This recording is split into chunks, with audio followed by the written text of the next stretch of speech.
Israel अपना एक नया वीडियो जारी करता है और उस जारी किए हुए झूठ के जंजाल में खुद फंसकर अपनी फजीहत पूरी दुनिया के सामने कर रहा है।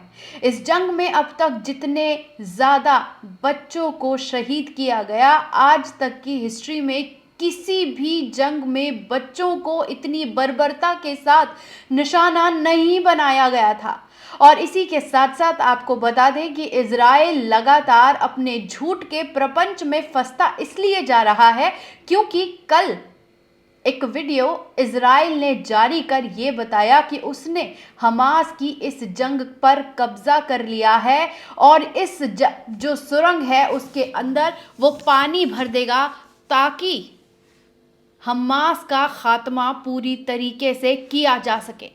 और उसके बाद हमास ने जो कुछ किया वो आपको पूरी तरीके से चौंका देगा, क्योंकि हमास ने भी एक वीडियो जारी कर कहा कि आप लेट आए, इस सुरंग का काम जो मिशन था वो पहले ही पूरा हो चुका है। आपको 7 अक्टूबर की उस तबाही के ऊपर नज़र डालनी चाहिए जो इज़राइल के ऊपर बरसी थी हमास मुजाहिदीनों के द्वारा।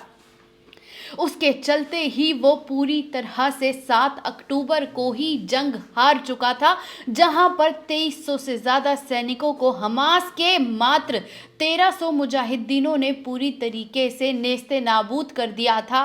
और पूरी दुनिया में इज़राइल बस खुद को ये कहता और बताता दिख रहा था कि वो मजलूम है।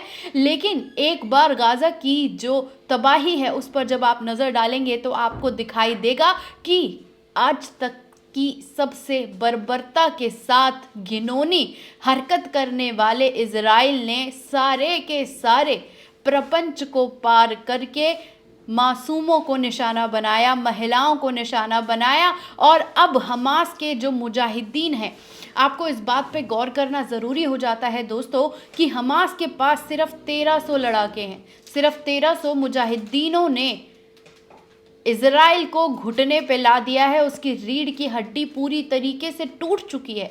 जबकि अगर इज़राइल की बात करें तो उसके पास 1 लाख से ज़्यादा सैनिक हथियार, सारे के सारे सुविधाओं से लेस वो सब कुछ उसके पास है जो हमास के पास नहीं है। लेकिन हमास के पास जो है वो हिम्मत जो इज़राइल के पास कभी भी हक और बातिल के लिए लड़ी जा रही लड़ाई के बारे में कभी बात नहीं होगी। लेकिन पूरी दुनिया जान चुकी है कि हमास को बार बार टारगेट कर झूठ फैलाने वाले अपने ही प्रपंच में फंस रहे हैं। और इज़राइल भी अब अपने उस झूठ को जब पूरी तरीके से बताकर अपने आप को शेरशाह बता रहा था, तब हमास ने उस सुरंग को पूरी तरीके से उड़ा दिया। और उस उड़ाने के साथ साथ इस बात पर भी वीडियो जारी करके कह दिया, एक तो आप लेट आए और लेट आने के साथ साथ आपको इस बात का भी पता होना ज़रूरी था कि जो आप अपनी शेखी बघार रहे हैं उस शेखी बघारने के लिए आप लेट हो चुके हैं। यानी 7 अक्टूबर को ही इस जंग का काम पूरी तरीके से हो चुका है। अब आप आकर चाहे ताली पीटिए, थाली पीटिए, उससे कोई फ़र्क नहीं पड़ता है कि अब पूरी तरह से हमारी तरफ से ये जंग और खौफनाक हो चुकी है।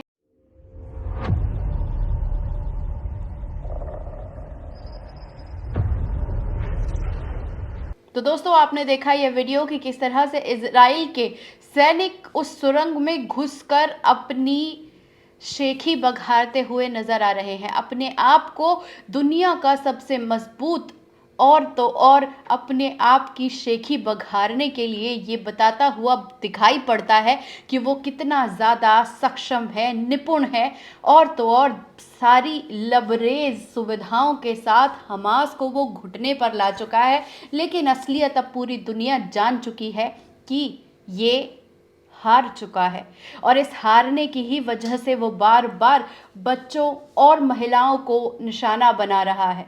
इज़राइल में लगातार अब तक 5 लाख से ज़्यादा इज़राइली भाग चुके हैं।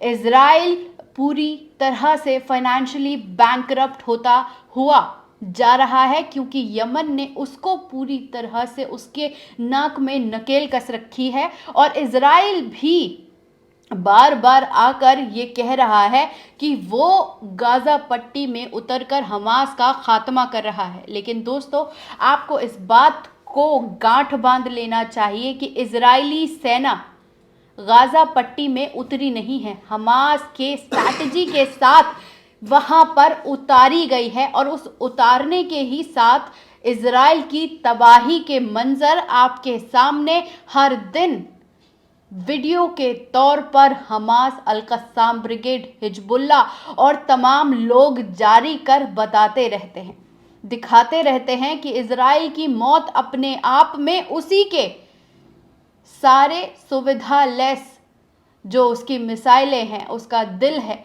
यानी जो उसकी मिसाइल हैं उस मिसाइलों को वो पूरी तरह से देखता है, बताता है, अपने आप को हर सुविधा लेस बताता है। और उसी के साथ वो उसके दिल यानी उसकी मिसाइलों का दिवाला निकलते हुए दिखाई दे रहा है, उसके स्नाइपर्स को शूट करते हुए दिखाई दे रहे हैं। अब तो गुरिल्ला वार जो सबसे खतरनाक वॉर है उससे भी आगे बढ़ चुकी है ये जंग। गुरिल्ला वॉर, हम आपको बता दें दोस्तों कि गुरिल्ला वॉर में पास जाकर घात लगाकर शिकार किया जाता है, लेकिन हमास के मुजाहिदीन अब इस जंग में उससे भी आगे बढ़ चुके हैं। और आगे बढ़ने के साथ साथ उन्होंने इस बात को क्लियर कर दिया है कि अब इजराइल हारेगा, क्योंकि वो पूरी तरह से पूरी दुनिया का सपोर्ट हार चुका है। और ये बात नेतन्याहू भी जानते हैं कि ये जंग रुकते ही सत्ता परिवर्तन हो जाएगी, क्योंकि इजराइल की सेना की बात हो, सैनिकों की बात हो, वहां की आवाम की बात हो, कोर्ट की बात हो, सब ने पोल करके 73% इस बात का ऐलान किया है कि अब नेतन्याहू की विदाई हो जानी चाहिए, क्योंकि उनकी वजह से इजराइल के लोगों को मौत का सामना करना पड़ रहा है। और नेतन्याहू ऐसा कमजोर प्रधानमंत्री है कि वो अब सिर्फ अपने खून की होली खेलने के लिए सिर्फ और सिर्फ अपने लोगों को निशाना बना रहा है, और उस निशाना बनाने के चलते वो ये जंग हार रहा है, फाइनेंशियली तौर पर, मॉरली तौर पर। और ये सुरंग में भी जिस तरह से उतर के अपनी शेखी बघारी, उसमें भी वो पूरी तरीके से हार का सामना कर चुका है। कैसी लगी ये रिपोर्ट, कमेंट बॉक्स में आकर अपनी राय देना ना भूलिएगा। चैनल को सब्सक्राइब कर लीजिएगा और वीडियो को शेयर करना ना भूलिएगा। शुक्रिया।